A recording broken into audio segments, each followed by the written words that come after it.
Hey guys, this is Ajaz. You're watching me today talking about my two, not four, two top TV shows coming on air from Pakistan. So my first favorite TV show has to be Sabaat. I love how the characters are being played out. I love the progressive themes, and I'm a bit partial to the progressive themes, as you already know. For a detailed chat about all the other TV shows, you can check out my other chats with Sadaf Heather, who's also a veteran TV and drama reviewer. But I want to specifically talk about the recent episode of Sabaat, and I want to talk about Hasan, that is played by Ameer Gilani.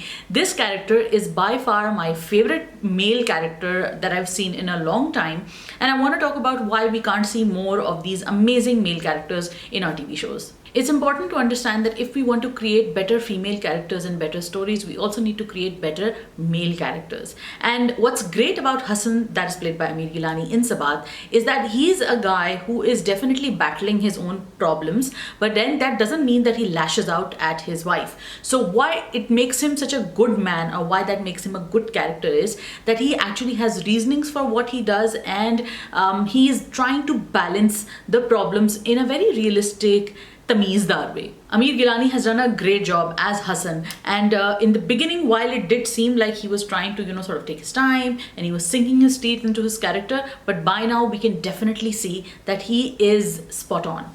Mawra Hocane's career best performance in Sabaat, hands down. What a wonderful performance she did as Anaya. Now, in this episode, we see also Sara Khan, who's obviously clearly psychotic and has a lot of issues. Sara Khan's character, Miral, slaps Anaya. You know, the whole class consciousness thing that Miral has, and she has this massive chip on her shoulder about Anaya. But this time, it finally reaches to a point where Anaya cannot take it anymore, and she's just done with Miral's theatrics. If all of this is not making sense to you, please go catch up the episode. Why are you even watching this? Sara Khan has also done a great job as Miral. Obviously, she looks amazing. She looks the part. And what's very disarming about Sara's portrayal is that there's this great, gorgeous, very privileged girl. So you wouldn't really know that there's so much stuff that's going on in that really whacked up brain of hers.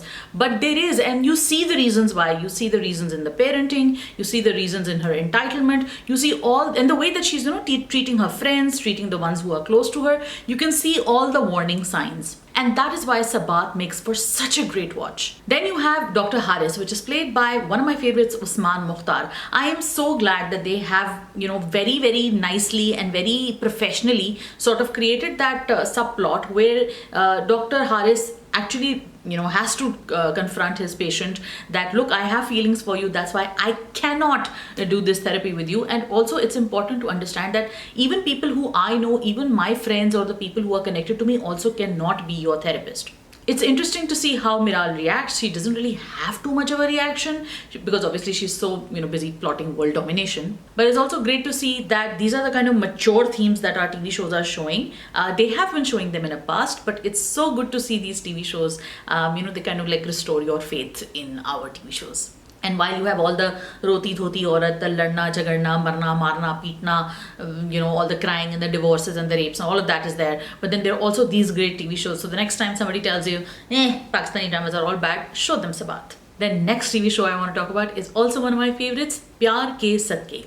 Now, we've had a lot of discussions about Pyar Ke Sadqay. We've done them on Twitter, we've done them on YouTube. I want to specifically point out to the various great things about Pyar Ke Sadqay and what I feel like is lacking in Pyar Ke Sadqay. What is great about Pyar Ke Sadqay is that while it touches upon so many different and difficult subjects in a very nice and nuanced way, it also sometimes lacks in trying to explain the weak characters of the story. For example, Mansoora. Mansoora is a character who is clearly doing all kinds of silly and stupid things when it comes to the things that really matter. For example, how she should be, treating her child, her daughter, her relationship with her daughter Washma, which is played beautifully by Saraha Asghar.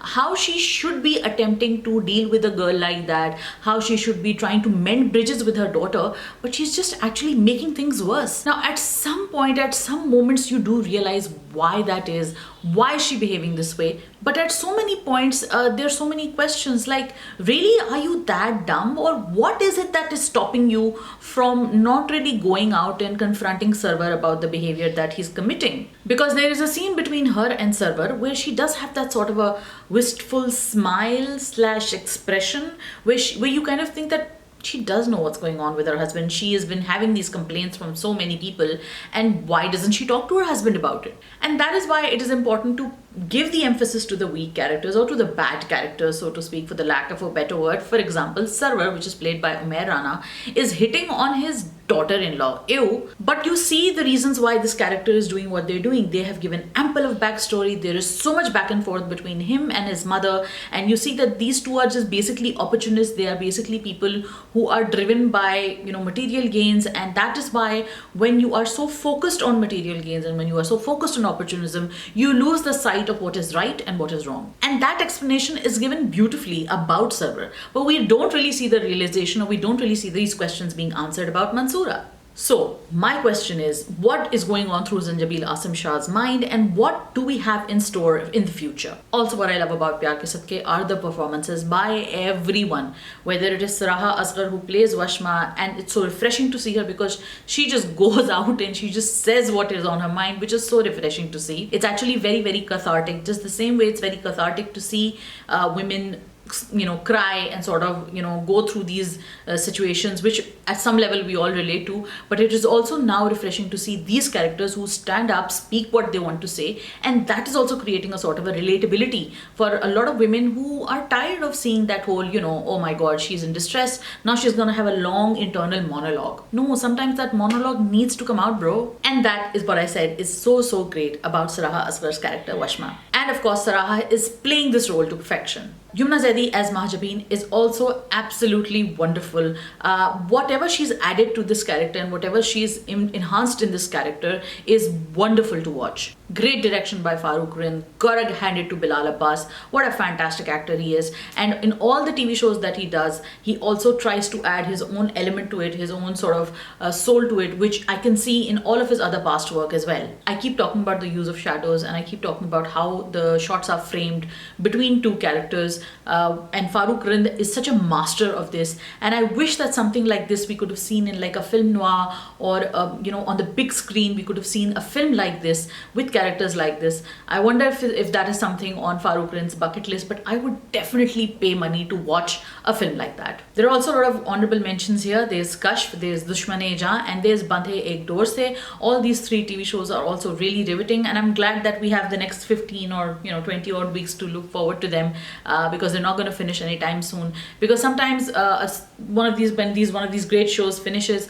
and then you're like, maybe the next upcoming batch is not going to be really that good. But thankfully, we've got ourselves sorted for the next couple of weeks. Let me know what you guys are watching. I'm watching these TV shows. I'm loving these two TV shows specifically. Let me know what you guys think of these two TV shows. Let me know if you have any feedback. On the other hand, some people have said that, oh, you should be talking about Netflix TV shows as well. I'm just these days rewatching all of my favorite TV shows, including Modern Family, Downton Abbey.